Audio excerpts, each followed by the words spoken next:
امیر اپنے آپ کو کیا کہلواتے؟ ایک مرتبہ مدراس کے حاجی صاحب کھانا کھا کے جا رہے تھے، تو وہاں یوسف وہ حاجی صاحب خیریت ہے، کام تو سمجھ میں آ چکا ہوگا؟ حاجی حضرت بہت آیا آ گیا۔ حضرت نے ٹھنڈی سانس لی اور یوں فرمایا ہمارے لیے دعا کرو، ابھی تک ہمیں سمجھ میں نہیں آیا۔ حیات الصحابہ پڑھتے تھے اور بدر کا واقعہ جب پڑھتے تھے تو ہر بیٹھنے والا یوں محسوس کرتا تھا میں بدر کے میدان میں ہوں، اس کیفیت کے ساتھ پڑھتے تھے۔ اسی لیے علی میاں صاحب اور مولانا منظور صاحب نے آپس میں مذاکرہ کیا کہ کیا بات ہے یار، اپنے کوئی کتاب لکھتے ہیں تو کوئی لیتا نہیں ہے، اور مولوی یوسف ایک بات کہتا ہے سب پوری دنیا لے لیتی ہے۔ تو علی میاں نے کہا منظور صاحب، مولانا یوسف ایک حال کے ساتھ بات کرتے ہیں، اس حال کا یہ اثر ہے۔ بڑے بڑے علماء کا ششدر رہ جاتے تھے۔ شاہ عطا اللہ بخاری رحمۃ اللہ علیہ آئے مولانا یوسف صاحب کے بیان میں، بیان ادھر ادھر نہیں ہوتا تھا، جمہور کے خلاف نہیں ہوتا تھا، تفسیر میں رائے نہیں ہوتی تھی، اپنی طرف سے کوئی ذاتی استنباط نہیں ہوتا تھا کہ جس سے علماء کو انگلی اٹھانے کا موقع ملے۔ شاہ عطا اللہ بخاری کون تھے؟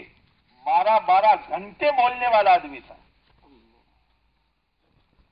جب مولانا یوسف صاحب کا بیان سنا، یوں کہا لا الہ الا اللہ مولانا الیاس سے سیکھا تھا اور محمد رسول اللہ مولانا یوسف سے سیکھا۔ وہ آدمی کہہ رہا ہے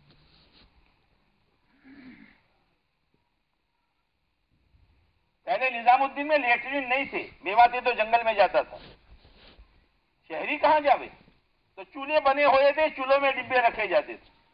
حیات الصحابہ پڑھنے کے بعد جب مجمع سو جاتا تھا، ان ڈبوں کو اپنے سر پر اٹھا کر جنگل میں ڈالتے تھے اور آ کر غسل کرتے تھے اور یوں کہتے تھے ختم نبوت کی بنیاد پر آئے ہوئے مہمانوں کی اللہ تو نے خدمت کا موقع دیا ہے۔ یہ مولانا یوسف صاحب ہے۔ کام ایسے تھوڑا چلتا ہے۔ انتقال کا وقت آیا، لاہور میں انتقال ہوا، مولانا انعام صاحب کو بلایا، بھائی انعام ہم جا رہے ہیں۔ کہا حضرت ابھی کہاں، کام باقی ہے۔ تو مزاحیہ طور پر فرمایا مشورہ کرو پھر کب مروں۔ کہا کام تو باقی ہے مولانا انعام، دونوں ساڑو بھائی تھے، لیکن اللہ نے راہ کھول دی ہے، بعد والے کام کریں گے، لیکن مولانا انعام مجھے ڈر ہے کہ قبر میں میرا کیا ہوگا۔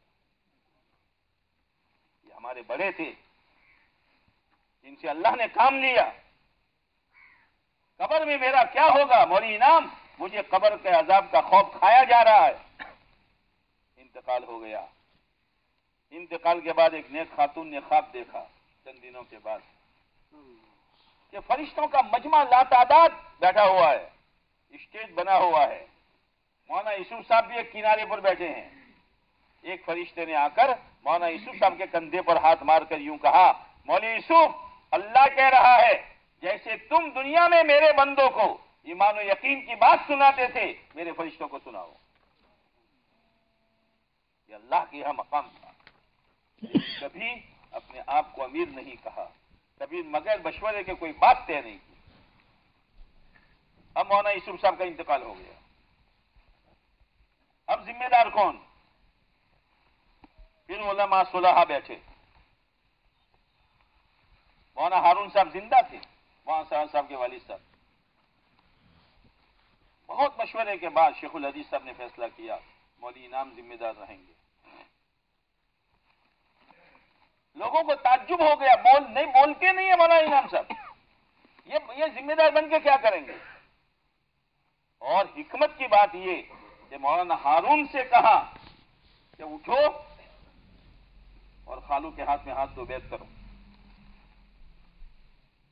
لوگوں کے ذہن میں یہ تھا کہ مولانا ہارون کو بنائیں گے، کام ہے یہ تو مشورے سے ہوتا ہے۔ ذمہ دار بنایا گیا۔ اب مولانا انعام صاحب پر الزام آیا، مولانا ہارون صاحب کا زمانے میں انتقال ہو گیا، مولانا انعام نے سحر کروایا ہے اور مولانا ہارون کا کانٹا ہٹایا ہے۔ 20 میواتی آئے، 20 میواتی مولانا انعام صاحب کے پاس، ہارون کی لاش نکالو۔ ہم لیموٹی کرانا چاہتے ہیں. وہ انعام صاحب خاموش، نہ بولنے کی باتیں بولی، خاموش. لیکن بعد میں لوگوں نے بتایا کہ ان 20 میں سے ہر ایک کی اتنی بری موت ہوئی ہے کہ لوگوں نے عبرت پکڑی ہے. معمولی چیز ہے. نظام الدین سے کاندھلا جانا ہوتا تو حضرت فرماتے بھائی کاندھلا جانے کا ارادہ ہو رہا ہے، مشورہ کرو جاؤں کہ نہ جاؤں. اپنے آپ کو مشورے کا اتنا پابند بنایا ہے. ابھی تک میرے کانوں میں یہ آواز گونج رہی ہے. بھائی فضل کریم جو گجرات کے تھے، ان کے بیٹے حافظ ادریس جو الفضل مدرسہ چلاتے ہیں، ان کے حفظ کا ختم تھا. مولانا عمر صاحب وغیرہ کا قافلہ پورا آیا تھا. تو کاکوسی کی چھوٹی پرانی مسجد میں، گاؤں کی مسجد میں ختم ہوا. بھائی فضل چھوٹے چھوٹے لڈو لائے تھے تقسیم کرنے. لوگوں کو تقسیم کیا. تقسیم کرنے کے بعد پھر حضرت کو دیا. حضرت تھوڑا کھا کر ادریس کو دے دو. حضرت نے بے تکلف فرمایا کتے کا جھوٹا ناپاک، کتے کا جھوٹا ناپاک. یہ تسنو تھا، یہ تسنو تھا. کتے کا جھوٹا ناپاک ہے. مدینہ منورہ میں حضرت ہیں، قافلہ ہے. 1 سال چھوڑ کر حج میں جاتے تھے. 2 عرب آئے. شیخ انعام کون ہے؟ شیخ انعام کون ہے؟ شیخ انعام کون ہے؟ بتلایا حجرے میں ہے. گئے، ملاقات کی، مصافحہ کیا. کیسے آنا ہوا؟ آیا نہیں ہوں، بھیجا گیا ہوں. کس نے بھیجا ہے؟ خواب دیکھا ہے. پیارے نبی علیہ السلام نے فرمایا جاؤ انعام کے پاس، اب دنیا میں انہی کی بات چلے گی، اس لیے میں آیا ہوں. مقام یہ ہے. تواضع اتنی ہے، مشورے کی پابندی اتنی ہے. اب مولانا صاحب تو بولتے نہیں تھے، مولانا یوسف صاحب تو گھنٹوں بولتے تھے. اب بیان کون کرے؟ مشورہ ہوا. مولانا عمر صاحب کا نام طے ہوا. لوگوں کو تعجب ہو گیا. پالن پوری گجراتی یہاں بیان کرے گا. بڑے بڑے علماء یہاں ہیں. ارے شیخ نے فیصلہ فرمایا مولوی عمر کریں گے. ایسے نہیں چھوڑا. ہفتوں مولانا عمر صاحب کرسی پر بیٹھتے تھے، پیچھے مولانا انعام صاحب اور شیخ الحدیث صاحب مراقبہ کرتے تھے. پورے بیان میں کئی دنوں تک مراقبہ کیا دونوں بزرگوں نے. پھر اس کے بعد حضرت شیخ الحدیث صاحب کو جانے کی ضرورت پڑی سہارنپور. مولانا انعام صاحب کا مولوی انعام تم مراقبہ کرتے رہنا، میں آؤں تب تک. پھر حضرت آئے، پھر دونوں نے مراقبہ کیا. پھر حضرت شیخ الحدیث صاحب نے فرمایا بھائی انعام اللہ نے کام دے دیا ہے، اللہ نے کام دے دیا ہے. یہ کام ہے میرے دوستوں.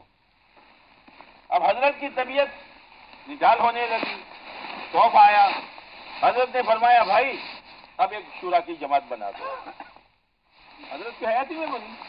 یہ حاجی محراب بھی تھے، مفتی زین العابدین صاحب بھی تھے، حاجی جہان صاحب بھی تھے، ککرائل کے 2 ساتھی تھے، مولانا زبیر صاحب بھی تھے، مولانا عمر صاحب بھی تھے.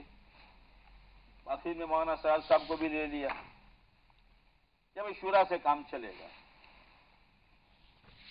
اب اللہ کا کرم، مولانا اظہار صاحب بھی تھے.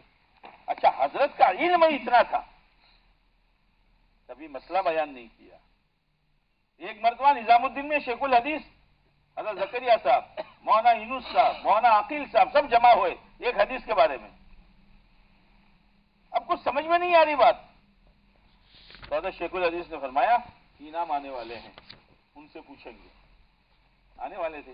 اب وہ جیسے مولانا انعام صاحب گئے، ابھی تو جوتے اتار رہے ہیں. شیخ الحدیث صاحب تو بہت جلدی جلدی بولتے تھے، انعام آجا، انعام آجا، انعام آجا، یہ مسئلہ ہے. حضرت کیا مسئلہ ہے؟ کہ یہ مسئلہ ہے کہ اس کا تو یوں جواب ہے. ابھی جوتے بھی نہیں نکالے کہ اس کا تو یوں جواب ہے. ہنستے رہ گئے کہ اتنے ہفتوں سے ہم پریشان ہیں اور تم نے مسئلہ حل ہی کر دیا. مسئلہ پوچھتے تھے کوئی تو یوں کہتے بھائی میں تو مسئلہ بتاتا نہیں ہوں، ہمارے مرکز میں 2 مفتی ہیں، مولانا اظہار صاحب اور مولانا عبید اللہ صاحب، وہاں جا کے پوچھ لو.